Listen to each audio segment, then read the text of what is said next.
Assalamualaikum warahmatullahi wabarakatuh.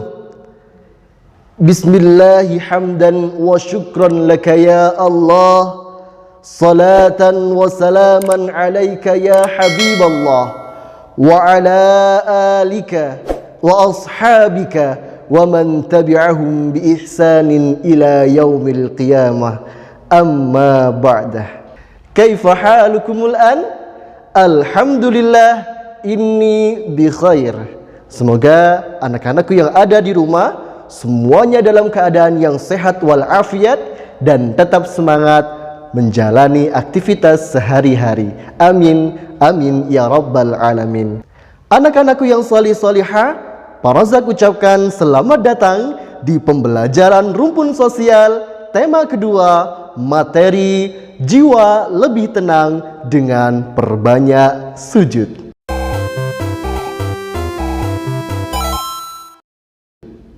Nah, anak-anakku yang salih-salihah, mari kita awali pembelajaran hari ini dengan doa. Semoga Allah berkenan jadikan kita anak didik yang salih-salihah, anak didik yang bermanfaat, berguna bagi nusa bangsa dan agama, anak didik yang senantiasa berbakti kepada kedua orang tuanya, dan Allah berkenan jadikan ilmu yang kita pelajari hari ini dan sebelumnya menjadi ilmu yang bermanfaat, barakah fid dini wad dunya wal akhirah.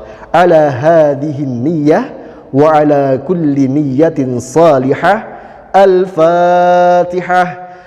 A'udzu billahi minasy syaithanir rajim. Bismillahirrahmanirrahim. Alhamdulillahi rabbil alamin. Ar-Rahmanirrahim. Maliki yaumiddin. Iyyaka na'budu wa iyyaka nasta'in. Ihdinas siratal mustaqim. Siratal ladzina an'amta 'alaihim ghairil maghdubi 'alaihim waladdallin. Amin. Raditu billahi rabba wa bil islami dina wa bi Muhammadin nabiyyan wa rasula.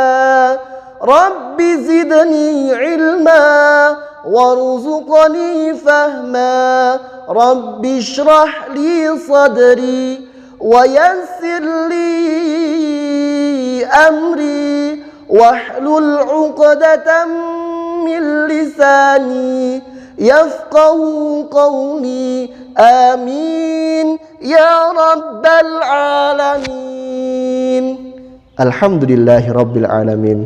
Nah, anak-anak yang salih-salihah, tujuan pembelajaran pada materi hari ini adalah sebagai berikut. Anak-anakku yang salih-salihah, sebelum kita mengupas dan membahas materi hari ini tentang sujud dan berbagai macamnya, ada baiknya Pak Razak mengajak kalian untuk mereview materi yang sebelumnya kita pelajari. Masih ingat materi apa yang kemarin kita pelajari?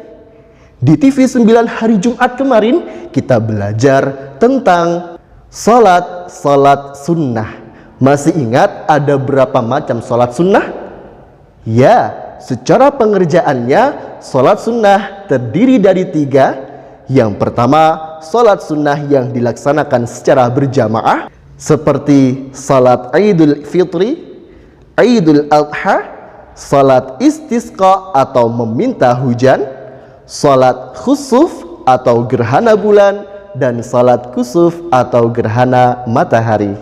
Adapun salat-salat sunnah yang bisa dilaksanakan secara berjamaah maupun sendiri atau munfarid seperti salat duha, salat tahajud, salat hajat, salat tarawih di bulan Ramadan, dan salat witir. Sedangkan salat-salat sunnah yang harus dilaksanakan secara munfarid atau sendiri alias tidak bisa dilaksanakan secara berjamaah, contohnya sholat rawatib atau sholat qabliyah dan ba'diyah, sholat istikharah, sholat tahiyatul masjid, dan sebagainya. Nah, anak-anakku yang salih-salihah, hari ini kita mempelajari materi yang masih ada hubungannya dengan materi sholat sunnah, karena di dalam sholat itu ada salah satu gerakan yang akan kita pelajari hari ini, yakni gerakan sujud. Benar sekali, gerakan sujud. Namun tidak semua sujud bisa dilaksanakan di dalam sholat. Ada kalanya sujud dilaksanakan di luar waktu sholat, tergantung dengan kondisi dan tujuannya. Sujud merupakan satu bentuk kepasrahan dan penghambaan seorang hamba kepada Allah Subhanahu wa Ta'ala, yang mana pada saat sujud dahi, telapak tangan, kaki, lutut semua menempel ke tanah. Inilah posisi yang sangat ideal bagi seorang hamba sebagai bentuk kepasrahan, ketundukan, dan kepatuhan kepada Allah Subhanahu wa Ta'ala. Selain itu, posisi sujud memiliki banyak sekali manfaat, baik itu manfaat secara psikologis, manfaat secara klinis, maupun manfaat-manfaat yang lainnya yang akan kita rasakan ketika bersujud maupun setelah bersujud. Jangan lupa kalian siapkan folio bergaris dan alat tulis. Kalian siap untuk mencatat, memahami materi yang akan kita pelajari hari ini. Sudah siap anak-anak? Kalau begitu, kita masuk pada materi sujud dan macam-macamnya.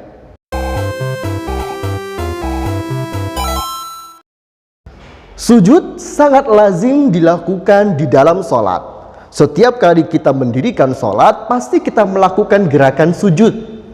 Kecuali dalam sholat jenazah dan sholat ghaib. Yang akan kita pelajari pertama adalah sujud syukur.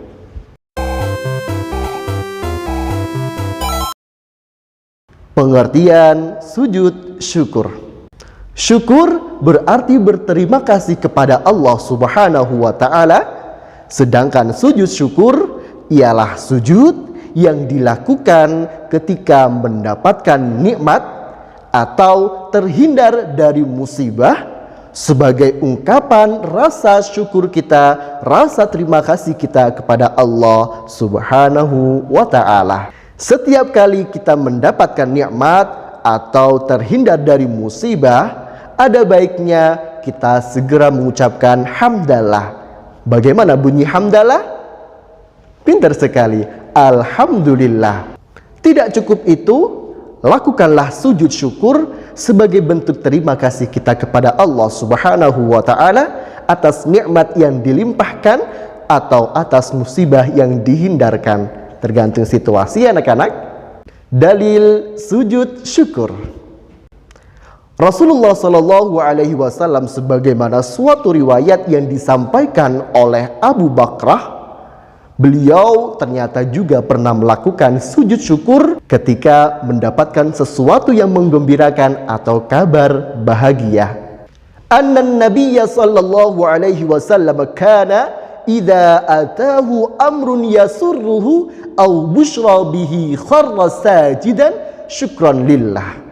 Rasulullah Shallallahu Alaihi Wasallam segera bersujud berterima kasih kepada Allah apabila datang kepada beliau sesuatu yang menyenangkan atau kabar gembira. Hadis riwayat Abu Daud dan Tirmidzi. Anak-anakku yang salih-salihah, hadis di atas menunjukkan bahwa pentingnya sujud syukur. Oleh karenanya, jumhur ulama mengatakan bahwa hukum melaksanakan sujud syukur adalah sunnah, alias jika dilakukan mendapat pahala, tapi jika tidak, tak mengapa. Sebab-sebab sujud syukur. Sebagaimana Pak Rozak jelaskan tadi, bahwasanya sebab melakukan sujud syukur itu ada dua.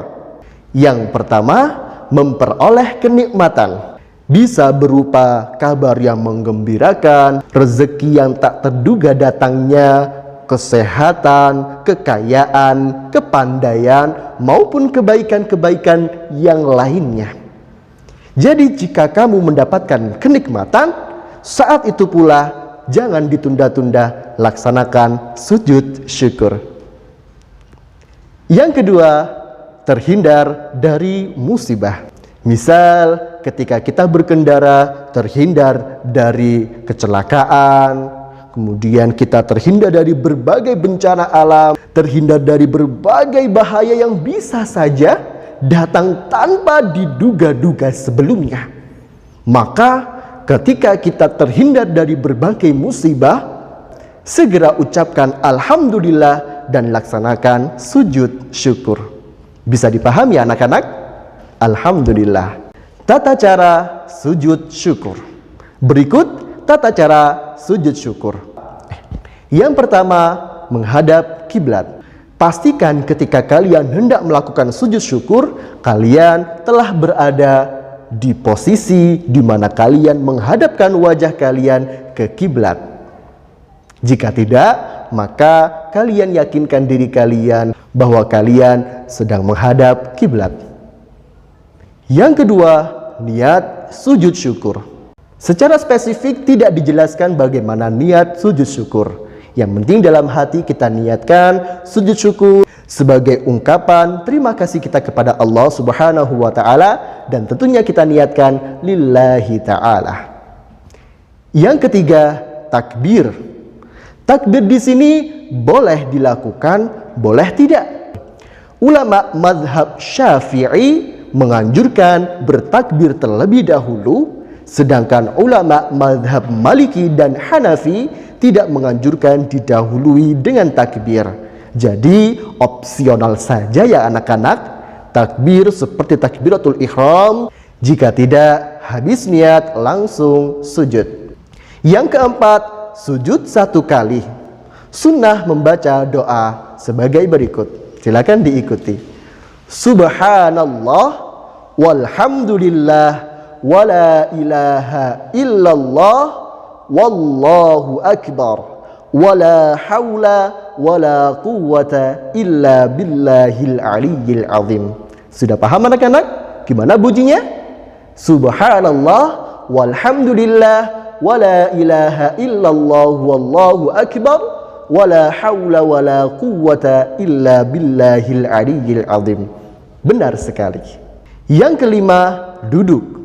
Dan yang keenam, diakhiri dengan salam.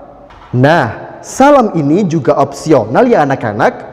Boleh salam, boleh tidak. Intinya dalam sujud syukur kalian niat bersujud syukur semata-mata karena Allah. Kemudian sunnah kalian membaca doa yang tadi kita baca bersama-sama. Bisa dimengerti anak-anak? Pintar sekali. Ingat, sujud syukur sunnah dikerjakan sekalipun kita belum berwudu. Bahkan wanita yang sedang haid di atas kendaraan sunnah melakukan sujud syukur. Hikmah sujud syukur. Berikut beberapa hikmah melaksanakan sujud syukur. Yang pertama, termotivasi untuk memanfaatkan segala nikmat yang Allah beri dengan sebaik-baiknya. Yang kedua, semakin banyak menerima nikmat Allah, Allah Subhanahu wa taala berjanji dalam Al-Qur'an surah Ibrahim, Bismillahirrahmanirrahim. La in syakartum la azidannakum wa la in kafartum inna 'adzabi lasyadid. Jika kamu mensyukuri nikmat yang Allah beri, maka Allah akan menambahkan nikmat itu berlipat-lipat kali. Namun jika engkau kufur, tidak bersyukur, maka ingatlah sesungguhnya azab Allah sangatlah pedih. Mau diazab oleh Allah? Na'udzubillah.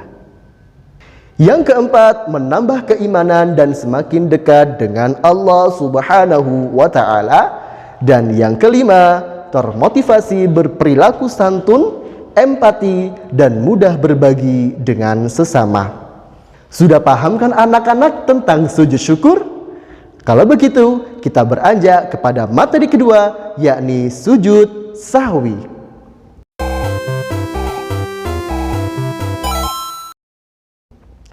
Pengertian sujud sahwi. Sahwi berasal dari bahasa Arab, yakni as-sahwu, yang berarti lupa terhadap sesuatu atau lalai darinya. Sujud sahwi dilakukan apabila seseorang lupa atau ragu-ragu di dalam sholat. Sujud sahwi merupakan rukhsah atau kemudahan atau keringanan yang Allah Subhanahu wa Ta'ala berikan kepada umat Islam di dalam melaksanakan salat. Dalil sujud sahwi dari Abu Sa'id Al-Khudri, Rasulullah sallallahu alaihi wasallam bersabda, "Idza syakka ahadukum fi salatihi falam yadri kam shalla thalathan am arba'an falyatrahi syak wal yabni ala mastayqan thumma yasjud sajdatain qabla ay yusallima." Apabila seseorang dari kalian ragu dalam salatnya dan tidak mengetahui berapa rakaat dia salat, 3kah atau 4 rakaatkah, maka buanglah keraguan itu dan ambillah yang pasti, yaitu yang paling sedikit. Kemudian sujudlah 2 kali sebelum salam. Hadis riwayat Muslim. Sebab-sebab sujud sahwi. Berikut beberapa keadaan yang menyebabkan seseorang melakukan sujud sahwi. Yang pertama, meninggalkan salah satu dari rukun salat dikarenakan lupa. Seperti lupa melakukan ruku', lupa melakukan i'tidal, sujud maupun rukun-rukun salat lainnya. Yang kedua, ragu terhadap jumlah rakaat yang telah didirikan. Yang ketiga, kelebihan atau kekurangan dalam jumlah rakaat. Dan yang keempat, lupa melaksanakan sunnah ab'ad dalam salat. Tahukah kalian, di dalam salat ada sunnah-sunnah yang jika kalian kerjakan maka kalian mendapatkan pahala. Namun ternyata di dalam salat sunnah-sunnah tersebut terbagi menjadi 2. Ada sunnah hayat dan sunnah ab'ad. Sunnah ab'ad adalah sunnah yang tidak masalah apabila kita lupa mengerjakannya, namun dianjurkan untuk melakukan sujud sahwi atau menggantinya dengan sujud sahwi. Di antara sunnah ab'ad yakni tasyahud awal, kunut bagi siapapun yang terbiasa melaksanakan kunut ketika salat, terutama salat subuh. Jika kalian lupa melakukan sunnah ab'ad ini, maka cukup kalian menggantinya dengan sujud sahwi sebelum salam. Sedangkan sunnah hayat adalah setiap amalan sunnah yang tidak membuat salatnya batal, bisa ditinggalkan dan tidak perlu melakukan sujud sahwi jika meninggalkannya. Misal, ketika kalian tidak membaca surat pendek setelah Al-Fatihah, maka tak mengapa. Atau misalnya doa iftitah, membaca doa-doa dalam setiap gerakan, misalnya ruku, subhana rabbiyal azim wa bihamdi, kalian tak baca, maka tak mengapa, tidak membatalkan salat kalian. Dan tidak pula dianjurkan untuk menggantinya dengan sujud sahwi. Sudah tahukah anak-anak perbedaan antara sunnah ab'ad dan sunnah hayat? Kalau begitu, kita beranjak pada materi berikutnya. Tata cara sujud sahwi. Sujud sahwi dilakukan sebelum salam apabila orang yang sedang salat ragu pada jumlah rakaat atau terlupa rukun salat, kemudian ia teringat ketika masih di dalam salat, maka sujud sahwinya dilakukan sebelum salam. Adapun cara melakukan sujud sahwi adalah sebagai berikut. 1. Setelah selesai tahiyat akhir, langsung sujud lagi dan membaca Subhana man la yanamu wa la yasu. Hafal anak-anak? Subhana man la yanamu wa la yasu. Pintar. Yang kedua, bangun dari sujud disertai mengucap takbir Allahu Akbar. Yang ketiga, kemudian sujud sejenak lalu takbir, dan dianjurkan sujud kedua dengan doa yang sama seperti sujud yang pertama tadi. Kemudian duduk kembali dan diakhiri dengan salam. Akan tetapi jika ingatnya setelah sholat atau setelah salam, maka seketika kalian langsung laksanakan sujud sahwi dengan catatan jeda antara kalian sholat dan kalian ingat tidak terlalu lama. Dan jika kalian dalam sholat, jika imamnya tidak menjalankan sujud sahwi, maka tidak usah. Sampai sini ada yang perlu dipertanyakan anak-anak? Semoga paham semuanya. Tumancep ing jero ati. Amin. Hikmah sujud sahwi. Sujud sahwi memberi pelajaran bagi kita bahwa manusia itu ternyata tempatnya salah dan lupa. Al-insan mahadul khata' wan nisyan. Manusia itu tempatnya lupa dan salah. Akan tetapi dalam beribadah, seseorang hamba harus benar-benar khusyuk semata-mata ibadahnya karena Allah Subhanahu wa ta'ala. Berikut beberapa hikmah yang bisa kita petik dari pelaksanaan sujud sahwi. Yang pertama, tertib dalam sholat. Yang kedua, menyempurnakan sholat. Yang ketiga, menyadari kelemahan dan kekurangan diri. Ini ada kaitannya dengan materi sebelumnya tentang perilaku rendah hati dan hemat serta sederhana. Gak boleh sombong. Yang keempat, memotivasi diri untuk berperilaku santun dengan meminta maaf dan mudah memaafkan. Itulah tadi materi tentang sujud sahwi. Sampai sini bisa dipahami anak-anak? Selanjutnya kita masuk pada sujud yang ketiga, yakni sujud tilawah.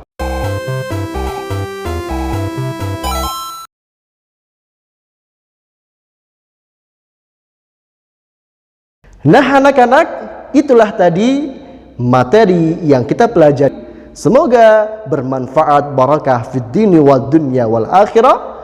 Jangan lupa setelah kalian mengikuti pembelajaran hari ini, kalian klik link yang sudah Pak Rozak sediakan di description box. Kemudian kalian foto rangkuman materi yang sudah kalian catat sebelumnya.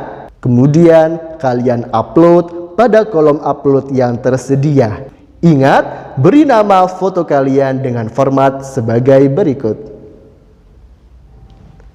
Sudah dipahami anak-anak? Semoga manfaat, barakah fid dini wad dunya al akhirah. Kita akhiri dengan doa. Semoga Allah berkenan jadikan ilmu yang telah kita peroleh menjadi ilmu yang berguna di kemudian hari. Kita akhiri dengan bacaan hamdalah.